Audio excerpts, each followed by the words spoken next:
Hey there guys, this is EctoMaster, and I think after an intro like that, it should be fairly obvious what game we're doing a case file for today, for this week. That's right, it was in the title, it was Saints Row 4. Now, for those of you who are wondering, yes, Sasquatch and I started up a co-op. I started up a single player, then he joined me in the co-op, and we restarted the whole damn thing. And we were doing that, and then real life took a hold of both of us, and we both stopped playing. Now, if you head over to my Twitch channel, which is twitch.tv/EctoMaster, I have the videos on demand where you can watch these. And I love, I think they're making some comments about Freckle Bitches. And I have some DLC where I'm wearing the Freckle Bitch delivery chick outfit. It's just so awesome looking. Anyways, let's get into what Saints Row 4 is. You can watch my playthrough, and I did from start to finish. I think I did 92% of the entire thing. There was just some things I didn't get.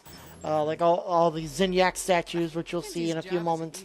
Here, I decided to destroy this one here. There's like 30 of them, and I only destroyed maybe about 20-something of them. That being said, there was other things I didn't do. There was some co-op that obviously needs to be done, and didn't do that on the channel. But the videos on demand are there. You can go and watch them, and you can see my playthrough of it. Now, that being said, let's move on to what this game is about. After the events of Saints Row the 3rd, your character, the boss, the leader of the Saints, actually ends up becoming President of the United States of America with the actions that you just saw in the intro there. Basically, you take out a terrorist cell, destroy a nuclear weapon, and end up saving not just Washington, but all of the United States because of your actions of being a hero. That being said, things don't go well for you because you're doing pretty badly, and then an alien invasion happens, all within the first 10 minutes of this game. And next thing you know, you're shoved into a simulation and are trying to wreak havoc on your captors. I'm not going to get too much into the whole story, as you have to free all of your friends, including some that, well, we're not going to get into it. I don't want to ruin the game for those who haven't played it. So we're showing some of the action here. It is the story, but it's nothing that is major to the storyline, to the plot. So, that being said, let me talk about what I love about this game and what I don't like about this game. I absolutely, hands down, think this is one of the best games I have ever played. Mainly because I have played Grand Theft Auto and I have played Saints Row. When I played Grand Theft Auto 3, 2, Grand Theft Auto Vice City, there was an air of silliness to those. It took itself semi-seriously, but it was also very silly. There was just things to it that wasn't very, hey, this is a very serious type game. Not like Saints Row San Andreas, Grand Theft Auto San Andreas, Grand Theft Auto 4, Grand Theft Auto 5, not like those games where they start taking themselves a bit too seriously. Enter Saints Row. Now, I've never played Saints Row 2, nor did I play Saints Row 1, but I did play Saints Row the 3rd. And that game, oh my god, was freaking hilarious. Because it made fun of itself, it made fun of other games. Enter what was supposed to be DLC for Saints Row the 3rd, which was supposed to be, I think it was called Enter the Dominatrix, which actually ended up becoming DLC for Saints Row 4. They were going to release that DLC, and pretty much what happened in Saints Row 4 was supposed to happen in Saints Row, the DLC for Saints Row the 3rd. But instead, they expanded upon it and made it a full-fledged sequel rather than just DLC. It is balls to the wall insanity. It is absolutely, like, it is so over the top. It's like, how do you go down from this? I'm not to spoil I'm not going to spoil what happens in the end, but the title of the last mission is called Punch the Shark. A reference to the Happy Days episode that spawned the TV, I guess, moniker or whatever you want to call it, nickname for whenever a show finally reaches its cusp, when everybody thinks all creativity is gone out the door. I did it. Great. Calling Jump the Shark, it's when Fonzie literally jumped over a shark wearing his leather jacket. He won't know what hit him. This takes it even further. They don't jump the shark, they freaking jump up and punch it in the face. And it's evident. There's weapons known as the disintegrator, the dubstep gun. This covers everything from 50-foot soda can that's attacking Steelport as if it was Stay Puft Marshmallow Man. Yes, there is that, and I kid you not, when I played it, I was like, yes, oh my god, this is fantastic. And then it gets like, it's like Ghost, I kid you not, the thing, and it's, I'm going to go ahead and spoil it. It is with Pierce, and the whole scene is like Ghostbusters 2 meets Ghostbusters. You had the 100-foot, 50-foot tall confection, sweet confection. In this case, it was a Saint's Flow can versus a monument. I mean, that's how insane this game is.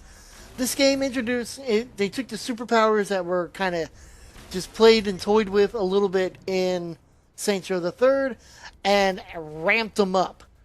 So much so that one of the first things that you get in this game is like, okay, well, here, we're going to teach you how to do the rim jobs again, just in case you forgot. Here it is. Hope you have fun. And then the next thing you know, it's like you get superpowers, and it makes the cars kind of obsolete. Which is one of the things that I don't like about the game, is that you have all these wonderful cars and vehicles that are used at certain points in the game, because you have to hijack them or what have you. But in the end, it's actually, you know, it's pointless to have them because it just doesn't do anything. You have superpowers. I can run super fast. Not only can I run super fast, I can knock over cars when I run. Not only that, but I can get an ability that pretty much makes it like a tornado that goes around me, and I can knock everything around me down rather than just, the cars. There is a lot that is fantastic about this game. There is a GIF, whatever you want to call it, online from last year that was, it was 2 boxes. They were on a shelf that said Game of the Year, and it had it was saved for 2 games, BioShock Infinite and The Last of Us. Coincidentally, both games have Troy Baker in it. Wonderful voice actor. Unfortunately, well, the funny thing about it, I'm not saying unfortunately, the funny thing about it is, if you watch it, the GIF ends up ending, the Saints Row 4 box comes flying out of nowhere and knocks the 2 of them off of the shelf, and it takes it takes the place of both of them, of how crazy and great this game was. That being said, there are major problems with this game. And by major, some may look at it as minor. I don't know. It's just, you can tell that most of this was meant as DLC, as they just reuse Steelport all over again. We don't go back to Stillwater or get an upgrade to Stillwater. We kind of do in one of the missions, but we really don't. They just reuse the same map over again. I kid you not, I was looking for a store to... I was actually trying to get my Freckle Bitch outfit, and... because I got it as DLC, and I just think it's fantastic on her. Anyways, I went to Let's Play, or Let's Pretend, and I was trying to find a map of it, of Saints Row 4, but you know what showed it to me? It was actually a map of Saints Row the Third. Because they didn't move anything. They didn't change any of the buildings, except for, a few of them. Like, they destroyed all of, spoiler, but, Zinyak destroyed who is your main villain in this, by the way, Zinyak. He destroyed every single one of your hubs, or whatever you want to call it, hideouts. which meant, you know, anytime you go to one, it's just utterly destroyed. From everything from your main base to Zemos's car wash, all of it has been destroyed. That being said, you know, they just reuse Steelport, which is kind of sad. It would have been great if they had brought us a new one. If they brought us to Stillwater, that would have been great. An upgrade to Stillwater would have been great. Like I said, I never played Saints Row 2, but I think I might be playing it on my stream. But it would have been great if we could have done that. There are just missions in this that are absolutely fun to play. Then there's some that are a pain in the ass. Towards the end of this, there's one where you're flying about, and in order to fly correctly, for some reason or another, it's one of the last missions, and I just kept on dying because I could not get my character to fly in the proper direction. And no matter what I did, I kept on running into stuff because it just wasn't designed properly. And it really kind of hurt it. In fact, if you watch the Jesse Cox and Wild Krendor videos, it's the one where Krendor kept on dying. And Jesse had to end up playing the game without Krendor just so he could get to the ending, because no matter how hard they tried, Krendor just kept on dying right off the bat. Well, I kept on having the same issue in the same thing. Not dying right away, but I couldn't maneuver around well. And I would always I ended up dying. Finally, I was able to get through it and win and beat the game, but it took some time. And that wasn't just because it was designed to be hard. It was just not, I don't want to say designed correctly, because everything else, it runs fine. But that one quest, you couldn't get your character to fly in the correct direction. No matter how hard I tried, I couldn't get, my version of the boss, my little freckle bitch, as I'm going to call her. I couldn't get her to fly in the right direction. The other thing that was vastly disappointing, the character creator is no different. I don't know about the male voices because I didn't really investigate too much into it with the 3 male options, but you do get pretty much Troy Baker, who's in here. You get the British one, again, if you watch the Jesse and Krendor videos, or if you've seen those, you get the British one. Then there's just one more. I think it's the thug-ish sounding one. I say thuggish. I'm going to get blasted for saying that. Whereas the female voices, you get the first option, which is pretty much American. It's Laura Bailey who does the voice, which I think is hilarious because she also does Jaina Proudmoore in World of Warcraft. So having her running around, dropping the F-bomb, I always... it's like, I should make Jaina Proudmoore in the game and just have, pick the first voice option, and that would just be freaking hilarious to hear. But, look, it's Jaina, and she's the leader of the Saints. But it's... unfortunately, in Saints Row the Third, Sasquatch and he had Sir Gaga, and I had, that's what I referred to his character. That's kind of how we left it off. And then I had Russian hipster chick, but the Russian voice is gone.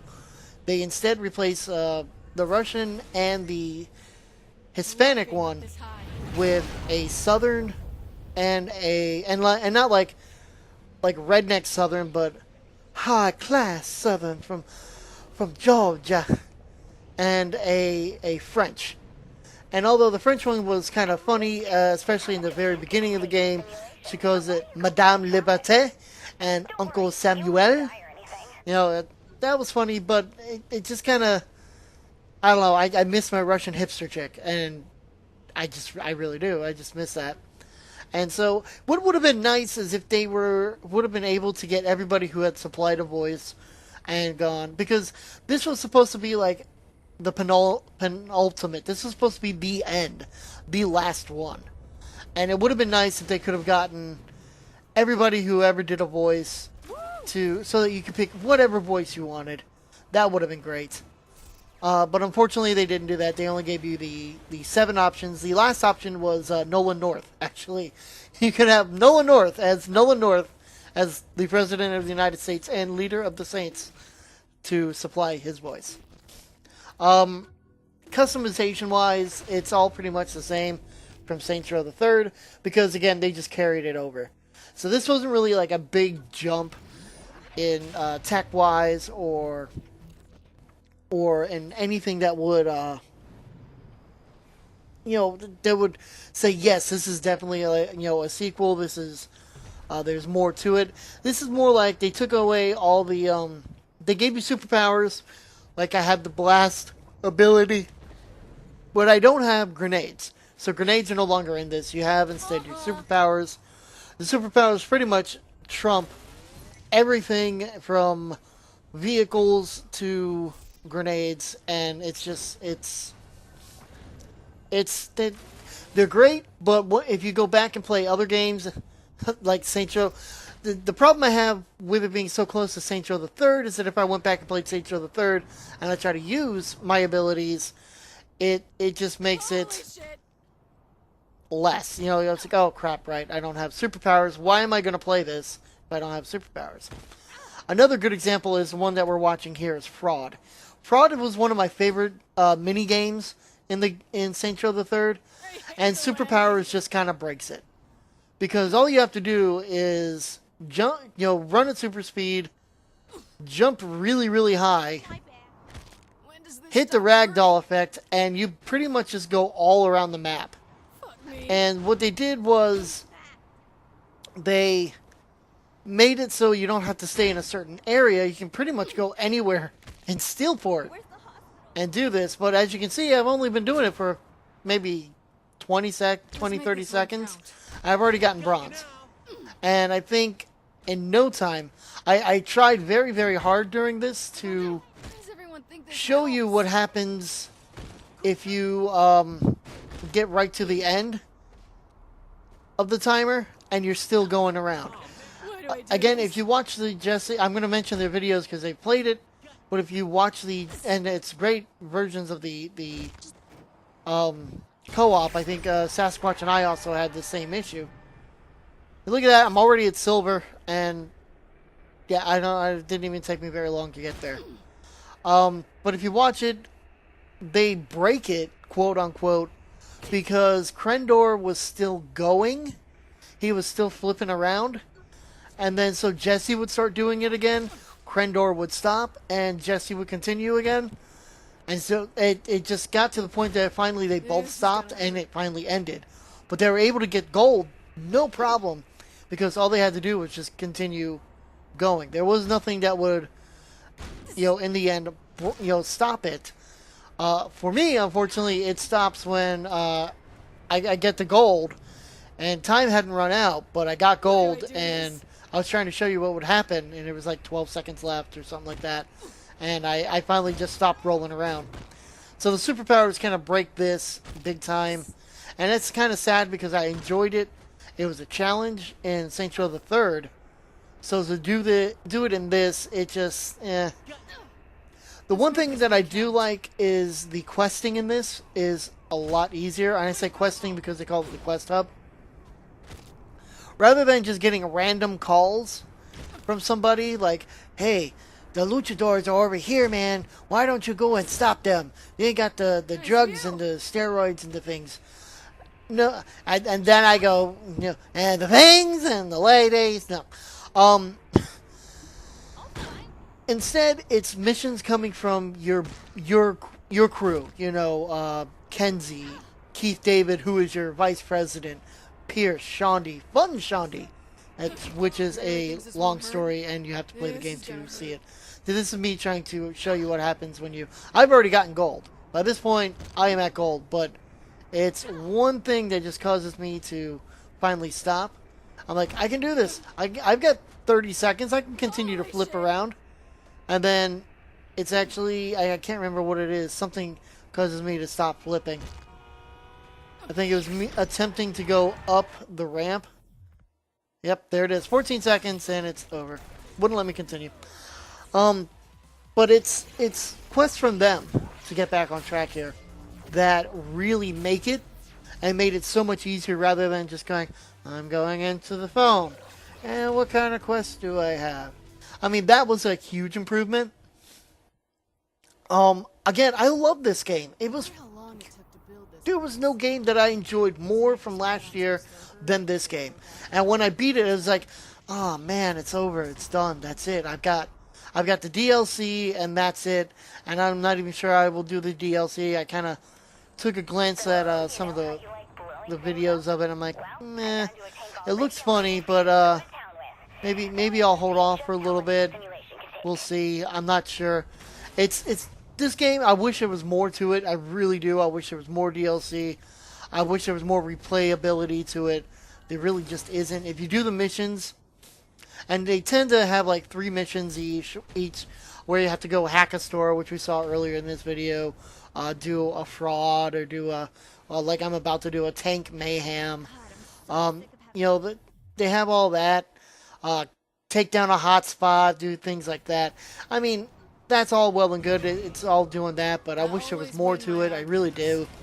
And I really hope that this isn't the end of Saints Row. I really don't. I would love to see, like, I know it sounds stupid, but like an MMO where you could join the Saints or the Luchadors or whatever, and you could be in Stillwater or Steelport, either one. I would love to see like an MMO like that. That would be freaking awesome. And don't take anything away from it. Don't.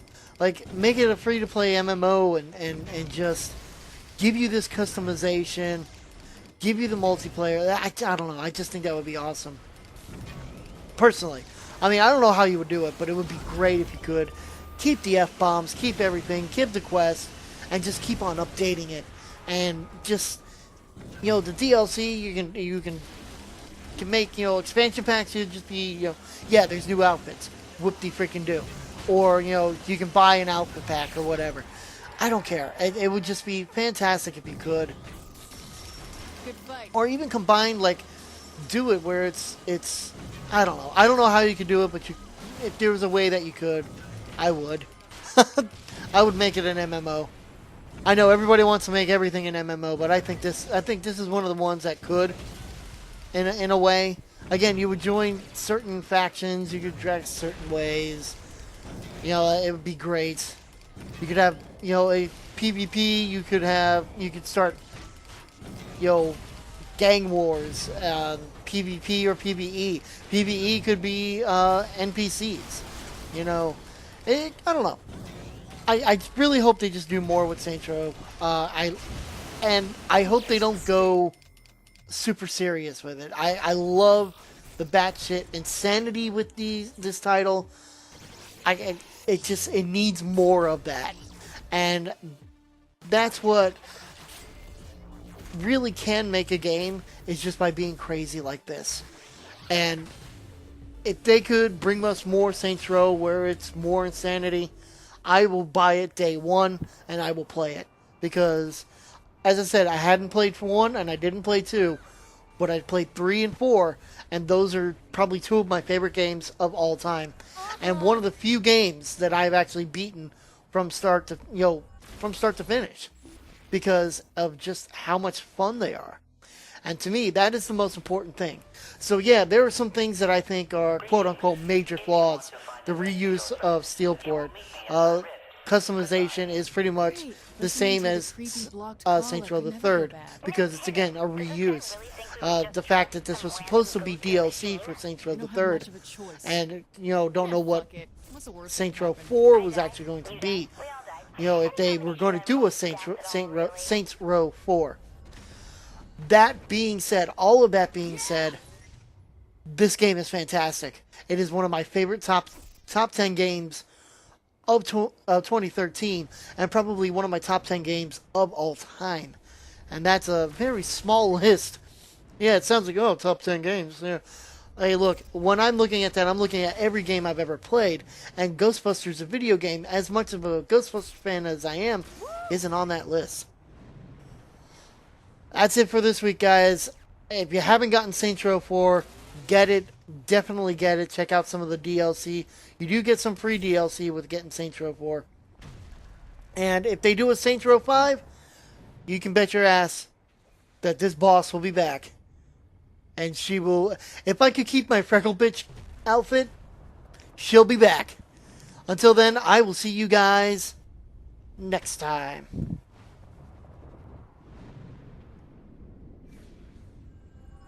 Uh-huh.